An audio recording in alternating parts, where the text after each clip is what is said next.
को तो मार दिया कंस ने, एक अपने आप ही चला गया मेरे पास से। अरे कम से कम ये मिला है एक सही साबुत, अरे इसको 2 मिनट लाड़ तो लड़ा लेने दें। वसुदेव जी कहते हैं देवी बात ये है, लाड़ जिंदगी भर लड़ाना, अगर ये जीवित बच गया, अरे कंस को अगर पता चल गया तो इसको भी मार देगा। लेके मथुरा से वसुदेव गोल चले, माँ की ममता खड़ी देखती रह गई, माँ की ममता खड़ी देखती रह गई। कंस मारे सभी लाल मेरे यहाँ पे, कंस मारे सभी लाल मेरे यहाँ पे, कुछ कर ना सकी मैं खड़ी देखती रह गई, कुछ कर ना सकी देव जी की आंखों में आंसू झरझर झरते जा रहे हैं। अरे कम से कम इसको गोद में तो ले लेते थे, एक बार दूध ही पिला लो। लेकिन वसुदेव जी कहते हैं बोले देवी इन सबका तो समय नहीं। लेके तुरंत जैसे ही बाहर आए घनघोर बारिश होने लग जाती है। अब भैया देखो बात ये है, कथाओं को चाहे जैसे गाओ उनमें आनंद ही आनंद है। हमारे यहाँ भागवत में वर्णन आता है कि जब कन्हैया को वसुदेव जी महाराज लेके चले, जैसे ही बाहर निकले बारिश होने लग गई बहुत तेज, और यमुना नदी में उफान आ जाता है। यमुना नदी का पानी आज तो सीमाएं तोड़ने को तैयार हो गया। भैया ये यमुना महारानी भी आज सोचती हैं, ये जो जगत के पालक परम पिता है, आज ये आए, इनके मैं चरणों को छू लूं। यहाँ और भी बहुत सारी बातें हैं। यमुना गंगा नदी की सहेली है। यमुना कहाँ से निकलती है? यमुनोत्री से, पर्वत से। उस पर्वत से निकल के आती है, तो पर्वत तो हो गया पिता के जैसा, भाई वहां उसका जन्म होता है पर्वत में, तो पर्वत तो हो गया पिता यमुना का। और वो बहती हुई जब जाती है तो वो सीधे पहले तो मिलती है प्रयागराज संगम में गंगा जी में, और फिर गंगा के साथ बहती बहती कहाँ जाती है? अंत में समुद्र में। जन्म हुआ पर्वत में, चली गई समुद्र में, तो ये तो हो गया पीहर और वो हो गया ससुराल। हमेशा वही रहना पड़ता है ना। लड़की पैदा होती है कोडरमा में, भैया चली जाएगी कलकत्ता, कलकत्ता से वापस नहीं आएगी, मिलने जुलने भले ही आ जाए, बाकी जीवन उसका वहीं बीतेगा। थोड़े टाइम बाद में उसको कोई नहीं कहेगा कि ये कोडरमा की है, सब क्या कहेंगे? ये कलकत्ता की है। सीधी सरल सी यही बात यमुना जी गंगोत्री से जब निकली, समुद्र में जाती रहती हैं, तो समुद्र हो गए फिर ससुर, एक तरीके ससुराल हो गया वो। भगवान नारायण कहाँ रहते हैं? समुद्र में। अरे भैया ये वैसे भी मेरे ससुराल का आदमी है। ससुराल का आदमी जब आया है तो उसके चरणों को तो छूना चाहिए, उसका सम्मान करना चाहिए। दूसरी बात, राम जन्म को आप याद करो। राम जी महाराज ने जब सीता जी से मिलने जाना था तो उस समुद्र के ऊपर पुल बनाया। जो पुल बनाए वो पत्थर कहाँ से आए? वो पर्वत हैं, पर्वत के तो टुकड़े हैं। पर्वत इतने सारे पत्थर कहाँ से लाए? वो पर्वतों के टुकड़े तोड़ तोड़ करके लेके आए। यमुना जी कहती हैं कि जिस आदमी ने, मैं तो रहती हूँ समुद्र में ससुराल में, और मेरे पिता के रूप में जो पत्थर हैं उन पत्थरों को ला करके मुझसे मिलवाया, ऐसे आदमी को तो प्रणाम मुझे भी करना चाहिए। तो इसलिए मेरे को मेरे पिता से मिलवाया था, दर्शन करवाए थे। देखो कितनी गंभीर बात, कहाँ से कहाँ जुड़ाव होता है। यही कथाओं का भाव है। जितना घुसोगे उतने सुनते जाओगे, सीखते जाओगे भैया, यही तो बात है। और तीसरी एक बात और भी है इसमें, भगवान राम का जो जन्म होता है, भगवान राम का जन्म कहाँ हुआ? सूर्य वंश में। सूर्य उस कुल का पैतृक पिता है, परम पिता है। सूर्य के कुल में जब आए तब उन्होंने क्या किया? समुद्र का एक बेटा है चंद्रमा। जब समुद्र मंथन होता है तो उस समुद्र मंथन में से लक्ष्मी के पहले चंद्रमा भी निकलता है, जो भगवान शंकर ले लेते हैं। भगवान शंकर को दे दिया जाता है चंद्रमा। तो भैया ये चंद्रमा के पिता कौन है? भगवान समुद्र सागर में से निकलता है वो भी। तो महाराज जब ये राम जन्म में आए थे सूर्य के पुत्र बनके, तो इन्होंने अपनी पत्नी के लिए, अपने प्रेमी लोगों से मिलने के लिए समुद्र को बांध दिया। बांध्यो वन निधि नीर निधि, इन्होंने समुद्र को बांध दिया था ना। तो महाराज कहीं ऐसा नहीं हो अब की बार ये कहाँ आया है? अब की बार ये आया है चंद्रवंश में। ये जो यदुवंश जो है ये चंद्रवंश है, चंद्रमा इसके अधिष्ठाता है। तो भैया जब ये चंद्रवंश में आया है तो कहीं ऐसा नहीं हो जाए कि इसको पता चल जाए कि मैं कौन हूँ? मैं सूर्य पुत्री हूँ। सूर्य कुल के आदमी ने समुद्र को बांधा, तो कहीं अब ऐसा नहीं हो जाए कि चंद्र कुल का आदमी बदला लेने के लिए मेरे को बांध दे। तो इस सारी कथाओं से हमें ये पता चलता है, ये भक्तों के भाव है। जिस देखो कथा तो एक ही है, सीधी सरल सपाट है। जिस भक्त का जैसा भाव हुआ उसने वैसे इस कथा को समझा। तो आज बड़े प्रेम से वसुदेव जी महाराज उसी बरसती बारिश में कृष्ण को अपने माथे पे उसी टोकरी में रख करके और अपने मित्र नंद के यहाँ ले जाने को तैयार हो जाते हैं।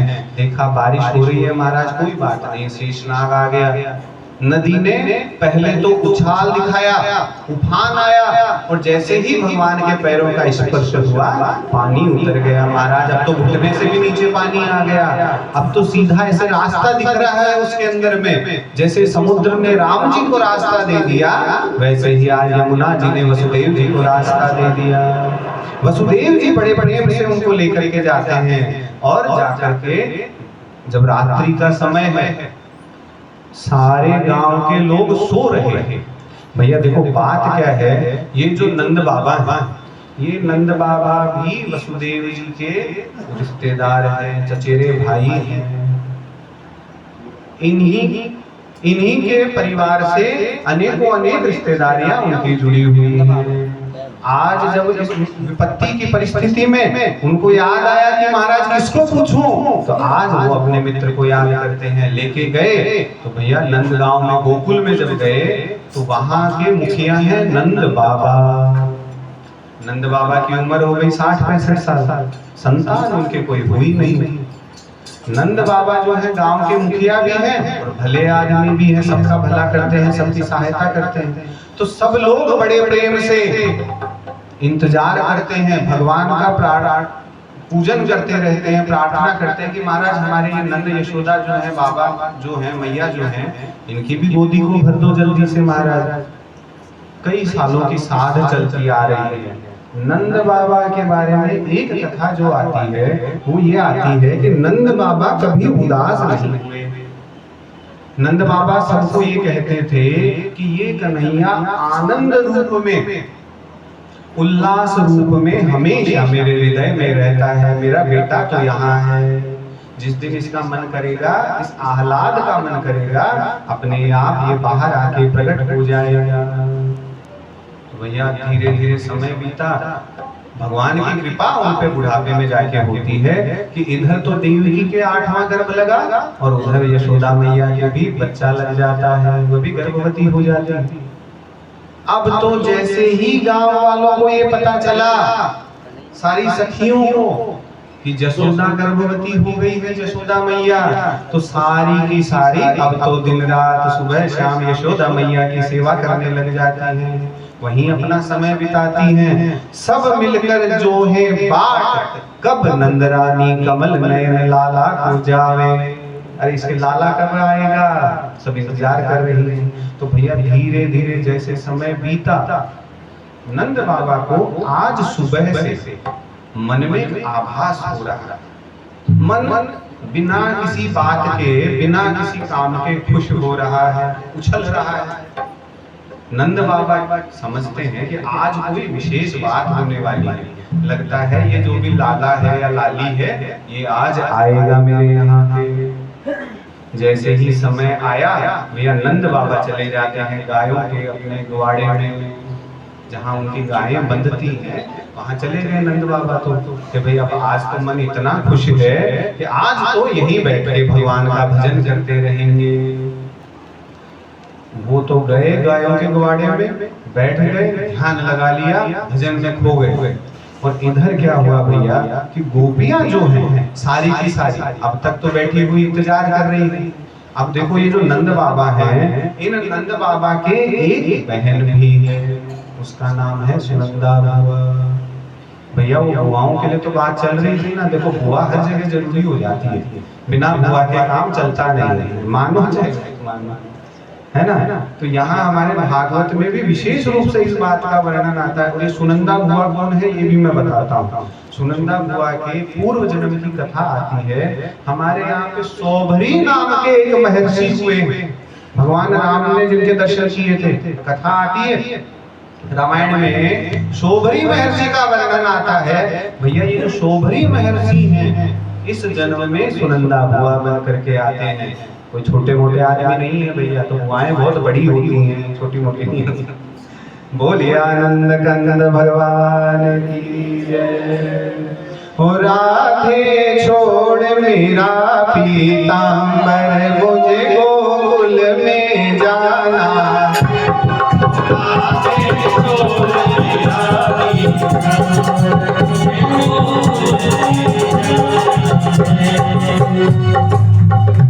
ये जो भजन है, ये जो मैं गा रहा हूँ, ये हमारे गुरुजी की बनाई हुई एक नाम धुन है। और इस नाम धुन में उन्होंने पूरी भागवत को पिरोया है।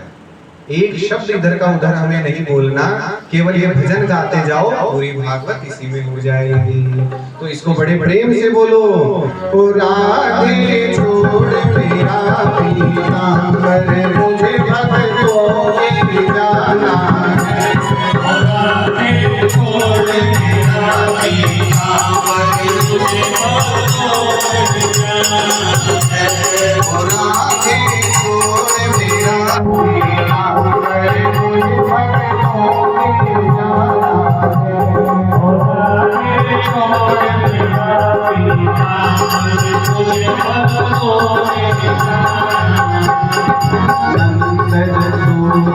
याद किया मुझे लाड़ लड़ाना है। नंद यशोदा ने याद किया मुझे लाड़ लड़ाना है। गोकुल जनमलियो सुख कारण, गोकुल जनमलियो कारण प्रेम लुटाना है।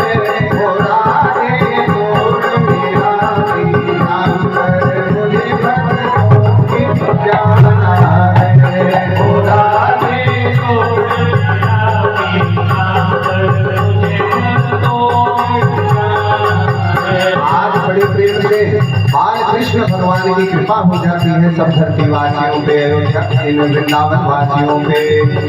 वसुदेव जी महाराज लेकर के आए, सब सोए हुए हैं, किसी को नींद आ नहीं रही थी, लेकिन क्या है इंतजार करते करते सब थक गए। और जैसे ही लाला जी महाराज के आने का टाइम हुआ तो लाला जी महाराज की योग माया ऐसी फली कि सब अपने आप बैठे बैठे ही ऊँघने लग गए और थोड़ी देर में सो गए। सुनंदा बुआ इंतजार कर रही थी कि पता नहीं अब चल रहा है समय, आज हो जाए, कल हो जाए, परसों हो जाए, सुबह हो, दोपहर में हो, ऐसा चल रहा था। तो सुनंदा बुआ जो है यशोदा मैया को छोड़ के नहीं जाती, वो बैठी है कमरे के दरवाजे पे। अब वसुदेव जी जब गोकुल में घुसते ही सब सोए हुए हैं, सीधे गए नंद भवन में। आज योग माया ऐसी फलित हुई कि जिस समय वो लेकर के आए भगवान को वहां पे देखते हैं यशोदा के बगल में वहीं पलंग पे एक छोटी सी बच्ची सोई हुई है। अब भैया यहाँ इस बात को समझो कि ये भगवान की माया है। अरे बच्ची सब सो रहे हैं फिर भी हो गई और होने के बाद में यशोदा के बगल में लेटी हुई है।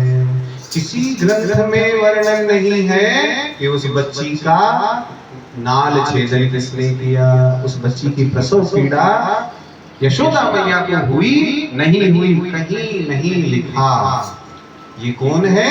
ये भगवान की योग माया। वसुदेव जी महाराज आए, लाला को तो लिटा दिया यशोदा के बगल में और उस बच्ची को लिया अपने साथ और भागे भागे उसी रास्ते से वापस आए, जेल में आए और उस बच्ची को दे देते हैं देवकी मैया को। देवकी ने उस बच्ची को देखा, देखते ही खुश हो जाती है कि चलो महाराज लेके गए तो कम से कम कुछ लाके तो दिया।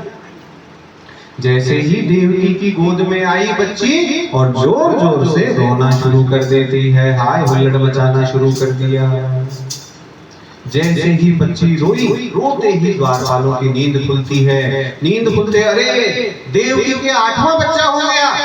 कंस भी इंतजार कर रहा था। बोले जो आकाशवाणी है वो आकाशवाणी क्या है कि इसका जो अष्टम जो गर्भ होगा, 8वां गर्भ होगा, वह मेरा काल होगा। तो अब वो भी इंतजार कर रहा है 8वें बच्चे का। जैसे ही द्वारपालों ने जाकर के सूचना दी, रात हो रही है अंधियारी, सो रहा था वो भी निश्चिंत होकर के, लेकिन मन में धड़का तो था ना। देखो भैया, ये जो तुलसीदास जी ने कहा ना कि चाहे गुस्से से भी याद करो भगवान को, वो भी भगवान की भक्ति है, गुस्से में ही सही। कंस को जब पता चला कि 8वां गर्भ इसका आएगा और नारद जी ने ये बता दिया कि विष्णु ही इसके 8वें गर्भ के संतान रूप में आएगा, तब से उठते बैठते सोते जागते चलते फिरते खाते पीते नहाते धोते भैया हर जगह उसको विष्णु दिखाई देता है, कन्हैया दिखाई देता है। कंस को पता नहीं किधर से आ जाए किधर से आ जाए, हर समय उठते बैठते यही मंत्र रटने लग गया। तो भैया आज जब कंस को सूचना मिली कि 8वां बच्चा हो गया, नींद में है, हड़बड़ाई के उठो, मुंड चौखटते लाग्यो, सिर ते मुकुट गिर्यो, बिना मुकुट के भाग्यो। अरे भैया भूल जाता है, बस इतना याद रहा 8वां बच्चा हो गया। भागे भागे आता है कालकुंटनी में, देवकी के हाथ से बच्ची को ले लिया। भैया देव के चरणों में पड़ती है, खूब अनुविनय करती है।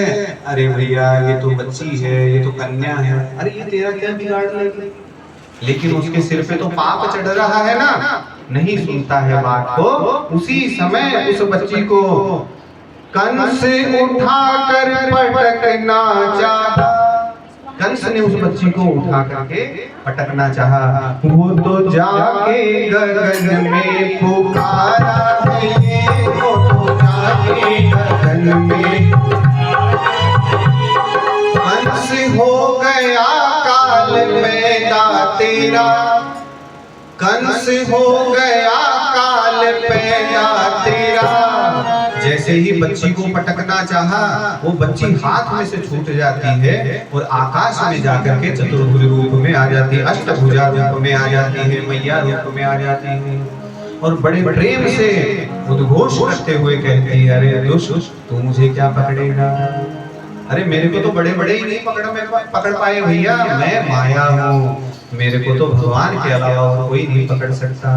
और तू जिसका इंतजार कर रहा है ना बेटा, वो पैदा हो गया है, तू चिंता मत कर। और कंस की मनसा मन में धरी रह गई, कंस की मनसा मन में धरी रह गई। कंस के जो मन की बात थी कि मैं मेरे काल को दुनिया में आते ही मार दूंगा, सब चौपट हो गया। आज भगवान की देवकी वसुदेव पे कृपा हुई भैया, जिसने भगवान के साक्षात दर्शन कर लिए वह व्यक्ति भी तो अद्भुत हो जाएगा ना। तो आज तक तो कंस को कहते थे कि महाराज हमको जाने दे, कंस नहीं जाने देता था। लेकिन आज भगवान के उस जगह आने का, उनको दर्शन देने का प्रभाव ये हुआ कि कंस ने जैसे ही सुनी बात कि काल तो और कहीं पैदा हो गया महाराज, तुरंत दोनों के चरणों में पड़ जाता है, माफी मांगने लग जाता है। दोनों को नहला धुला के अच्छा खाना खिलाया पिलाया, बढ़िया कपड़े पहनाए और विदा कर दिया। महाराज गलती हो गई, क्षमा कर दो मेरे को। वसुदेव जी महाराज देवकी को लेके अपने राज में आ जाते हैं और भैया फिर अब जैसा हुआ भगवान का नाम संकीर्तन करने लग जाते हैं। अब भैया ये तो हुई यहाँ तक की बात, और इसके बाद की जो कथा शुरू होती है वो कैसी है? अरे मच गया शोर सारी नगरी, सारी नगरी आया बीरज का बांका। तो भैया ये जो बीरज का जो बांका है, जिस नाम को आज अनेक समय से, अनगिनत समय से सारे संत महात्मा भक्त रखते आ रहे हैं। चैतन्य महाप्रभु ने एक ही संदेश दिया, क्या? चाहे जैसे हो, हरे कृष्ण कृष्ण कृष्ण हरे हरे। यही तो संदेश दिया। अरे बोले तुम्हें ज्ञान है नहीं है, भागवत पढ़ना जानते हो नहीं जानते, भक्ति करना जानते हो नहीं जानते, कोई बात नहीं, क्या करो? हरे कृष्ण कृष्ण कृष्ण हरे हरे। अभी भैया हमको भी एक सच्चे भक्त के दर्शन हुए जयपुर में। एक व्यक्ति हमें मिला, अचानक से हम जा रहे थे कहीं पे,